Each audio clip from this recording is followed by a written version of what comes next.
En el transcurso de un día los seres humanos tenemos muchos pensamientos, reflexiones, a veces hasta nos ponemos a conversar con los otros sobre la familia, sobre el dinero, sobre el trabajo, en fin. Yo les quiero proponer una pregunta para esa reflexión.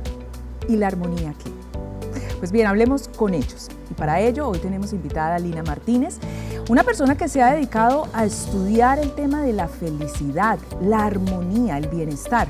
Lina, bienvenida, gracias por aceptar esta invitación. Adriana, a ti muchas gracias, contenta de estar hoy con ustedes y rico que hablemos de armonía. Antes de entrar en eso, quiero que me defina estos tres conceptos si es posible. No sé, las fronteras entre ellos, los límites, estamos hablando de lo mismo. ¿Qué es felicidad, armonía, bienestar? La felicidad hoy la entendemos como una emoción y esa emoción es lo que experimentamos cotidianamente y que está asociado con las emociones positivas, con las cosas que nos gustan y que nos hacen sentir bien. La armonía es esa sensación de uno crecer parejo en diferentes dominios. Cuando uno piensa en la vida, uno piensa en su vida emocional, laboral, financiera, su relacionamiento con el entorno, con su participación comunitaria, en muchas dimensiones, y armonía es crecer en todas esas dimensiones. En unas uno está más desarrollado, en otras no tanto. Puede que la vida profesional esté resuelta, pero la vida afectiva le hace falta, o puede que no esté involucrado en la comunidad y lo quisiera hacer más. Entonces hay que pensarlo como un todo, pero la armonía implica cuáles son las otras dimensiones del todo. El bienestar es un concepto, creo yo, que engloba conceptualmente, sobre todo desde una perspectiva de política pública. Bienestar es ese crecer bien. Bienestar es cuando nosotros vivimos en armonía con las otras dimensiones, cuando experimentamos emociones positivas. Porque cuando una sociedad prospera, cuando la gente prospera dentro de una sociedad, las sociedades también crecen, en términos sociales y en términos económicos. Míralo de esta forma. Si tú eres una persona que tu armonía, tu bienestar, tú sientes que es bueno, tú eres mucho más productiva. Tú contribuyes más a la sociedad, estás más involucrada en los procesos escolares de tus hijos.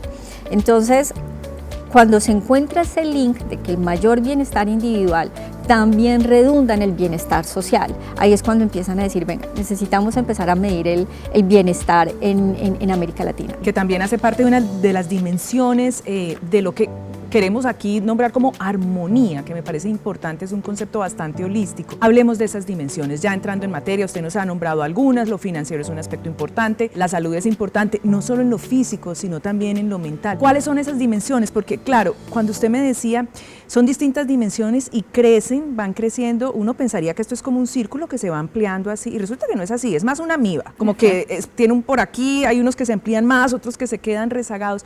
¿Cuáles son esas dimensiones y cuáles podríamos decir que son unas fundamentales para que haya esa sensación de armonía? Me voy a concentrar en lo segundo, en las fundamentales. Vamos con las fundamentales. Porque creo que también es un asunto muy subjetivo. Cada uno, perfecto, dependiendo del momento de la vida en el que esté, tiene distintos intereses y distintos énfasis, claro. Exactamente, pero si lo pensamos en los fundamentales, yo diría que hay tres que son fundamentales para el individuo y que también hay una responsabilidad directa del gobierno, de la sociedad en la que uno vive, de proveer esas condiciones habilitantes. Es educación, es un bienestar laboral, poder acceder a un empleo digno y bien remunerado y tener una vida financiera tranquila. Okay.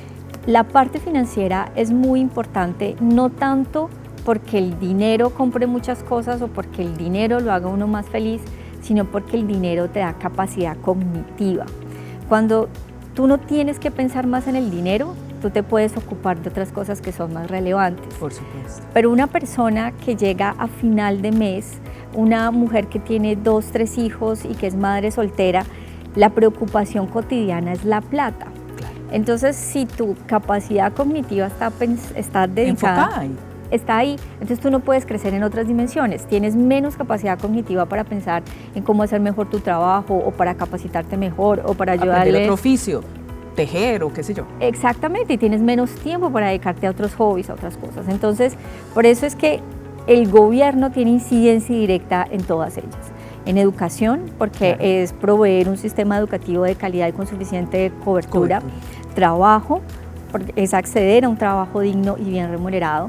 Y la parte financiera, que usualmente está asociada con el trabajo, porque la parte financiera se resuelve a través de mi trabajo. Son esos tres elementos fundamentales y esas son patas del sistema de protección social, de desarrollo y de acumulación de capital humano. Hay otros aspectos que tienen una relación muy directa con el gobierno, pero donde entra a jugar más el individuo y las condiciones internas particulares, la salud mental y la salud física. Claramente tenemos un sistema de salud que provee eso. Lina, junto al trabajo que debe hacer el Estado en política pública hay otros actores en la sociedad que también influyen ahí, las cajas de compensación, por ejemplo, las empresas, por ejemplo. Hablemos un poco del rol de ellos y cómo pueden trabajar de la mano para proveer esta sensación de bienestar, para aumentar esa sensación de bienestar en el individuo. El sector privado es bueno, tenemos que jalar la carreta y tenemos que jalar la carreta juntos, porque una mejor sociedad se traduce en una sociedad donde hay mayor productividad, donde crece más, donde la gente alcanza otros niveles de bienestar. Tienes más opciones. Muchas más opciones, y un empleador va a tener más opciones de capital humano más cualificado, claro, en una sociedad donde hay más prosperidad, por decirlo de alguna manera. Otros aliados, que esto es un caso muy específico del colombiano, son las cajas de compensación. Nacieron a finales de la década de los 50 y aparecen como ese aliado que tiene el gobierno para llegarle a la población trabajadora. Entonces las cajas de compensación nacen con el objetivo de fortalecer muchas de las capacidades de la población trabajadora en esa época. Porque el Estado no alcanzaba a entregarle todos los bienes y servicios que necesitaban, y las cajas de compensación, por ejemplo, fueron instrumentales en proveer opciones de recreación y expansión a la clase trabajadora, que eso era algo que no estaba dentro de los problemas acuciosos que tenía el gobierno, claro, que tenía el Estado. Entonces necesito que alguien me ayude con esto. Luego las cajas de compensación fueron ampliando su portafolio de servicios y ampliando los servicios sociales con los que le llegaba a la población, y eso es facilitar el trabajo. Claro, y yo veo a esos aliados trabajando como en las distintas dimensiones que hemos hablado de armonía, ¿no? En las distintas dimensiones, proveo salud, proveo un tema de educación también, de recreación también, de auxilios, por ejemplo, que le ayude a madres cabeza de hogar, qué sé yo, los vemos allí como tratando de equilibrar un poco para que ese círculo esa armonía sea mucho más círculo y no tan quedada en unos aspectos. Exactamente, y las cajas de compensación hacen una mejor labor por varias razones. Uno, porque ese es su trabajo focalizado. Dos, porque tiene mucha más información de cómo llegarle a los beneficiarios. Entonces, las cajas de compensación en ese sentido pueden hacer un mejor trabajo porque tienen un mayor nivel de focalización y generan una relación distinta con el beneficiario. Algo que nosotros vemos en políticas públicas es que muchas veces la gente no se adhiere a los programas públicos porque desconfía del gobierno, porque es que me están robando los impuestos, porque es que desconfío de X, Y. Y también las cajas de compensación, en el sentido de pensar en los aliados que tiene el gobierno, también tiene otra infraestructura para hacerle la vida más amable a su beneficiario, que el Estado tiene tantas cosas que abarcar que posiblemente esa no es una de sus preocupaciones más apremiantes. ¿Las personas felices, las personas en armonía, son más productivas? Sí. Definitivamente. Piensa en una persona que trabaja en ventas o en la parte comercial. Una persona en la parte comercial vende más. Sí. Es más feliz y vende más. Supón que tú entras a un banco y vas a pedir algún préstamo. Si te atiende una persona que en promedio es más feliz, tú te vas más satisfecha. Entonces claro, eso es satisfacción con la compañía. Si tú eres más feliz, es porque dentro de esas dimensiones que estábamos hablando, tu sentido de propósito es mucho más amplio, y eso aumenta muchas otras de tus variables y mejora tus estados emocionales. Entonces, ser feliz no es un asunto trivial. Ser feliz es un negocio bastante serio.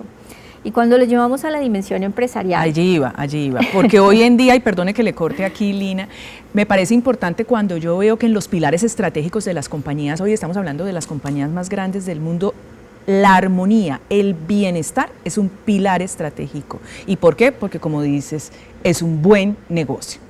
Desarrollemos un poco más eso, porque uno dirá, en una gerencia no muy moderna, bueno, y a mí, ¿qué me importa si es feliz o no? Yo lo que necesito es que trabaje y produzca. Bueno, y aquí empecemos a hacer distinción conceptual. Una cosa es el bienestar, otra cosa es la felicidad. Yo no creo que para una empresa su preocupación sea la felicidad de la gente, porque como lo decíamos, la felicidad varía durante el día, depende de tus estados emocionales y hay aspectos privados alrededor de la felicidad que no hacen parte del quehacer de una compañía. Pero a una compañía sí le debe importar el bienestar de sus trabajadores. Para una compañía sí es muy importante el nivel de endeudamiento de uno de sus empleados, porque si yo llego al trabajo con un nivel de endeudamiento altísimo, pues mi capacidad cognitiva se va a ir pensando en cómo voy a resolver, o me tengo que conseguir un mejor trabajo que me pague más, o cómo resuelvo los problemas cotidianos que tengo. Para un empleado sí es muy importante pensar en las otras dimensiones de la familia de sus empleados, de tener flexibilidad para que las personas puedan asistir a una cita médica de sus padres o ir a la reunión de sus hijos. Entonces sí hay muchas dimensiones de bienestar en las organizaciones que van mucho más allá del aspecto económico. Y cuando una organización piensa es que yo remunero bien y hasta aquí llegan mis condiciones de bienestar, está perdiendo de foco muchos de los elementos que hacen parte de las dimensiones de bienestar de un individuo. Y creo que también pierden de vista de que el mundo laboral, pero el mundo, todo lo que nosotros vivimos cotidianamente se vive en una dimensión emocional. Por supuesto. Uno disfruta su trabajo porque emocionalmente tiene una buena experiencia. Me da propósito además, creo en lo que hago, me anima a levantarme. Con Lina Martínez hemos repasado conceptos claves: armonía, felicidad, bienestar, el papel de las familias, el papel de las cajas de compensación, del Estado, las políticas públicas, cómo se mira esto a la luz de las distintas edades y generaciones, bien interesante. Y ahora yo quiero hablar de cómo nos podemos empoderar de la armonía, es decir, ¿qué tengo que hacer yo? ¿De qué me tiene que dotar todo este entorno, todo este contexto para que yo pueda decir, sí, yo voy a coger las riendas de eso que yo denomino de armonía, me voy a hacer cargo de mi armonía? Bueno, entonces recapitulemos que hace un rato estábamos hablando de qué es lo que explica la felicidad y hay un componente genético, hay otro componente de las condiciones contextuales que explican relativamente poco y ahí estamos hablando, por ejemplo, del dinero y de las condiciones materiales y hay un muy significativo 40% que está explicado por nuestros modelos mentales, por las narrativas, por las formas en las que nosotros nos aproximamos al mundo. Entonces, eso es un mensaje bastante positivo porque esos aspectos emocionales, personales, de cómo experimento yo la felicidad, radican en muy buena medida en esfuerzos individuales. ¿Qué esfuerzos puedo hacer yo? Entonces, dentro de esos esfuerzos que uno puede hacer individualmente, hay muchos. Uno de esos es hacer una curaduría muy minuciosa de los hábitos que uno tiene. Alrededor de las cosas que tú haces en el día a día son hábitos. 40% son hábitos. Y el cerebro no entiende que hay hábitos buenos o hay hábitos malos. O sea, para el cerebro es exactamente lo mismo comerse una ensalada o comerse una hamburguesa con papitas. Y esos hábitos habilitantes son para qué es la vida que tú quieres tener. Y los hábitos tienen un mensaje muy interesante porque lo que sea que esté pasando hoy con tu vida hoy es el resultado de la acumulación de decisiones que has tomado durante mucho tiempo.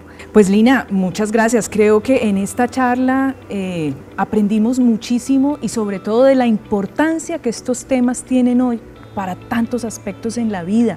¿Y la armonía qué? Un espacio creado por Confandi para hablar sobre la vida, sobre las cosas que importan: el trabajo, la educación, la salud, la familia, la productividad, la felicidad. Hablemos con hechos.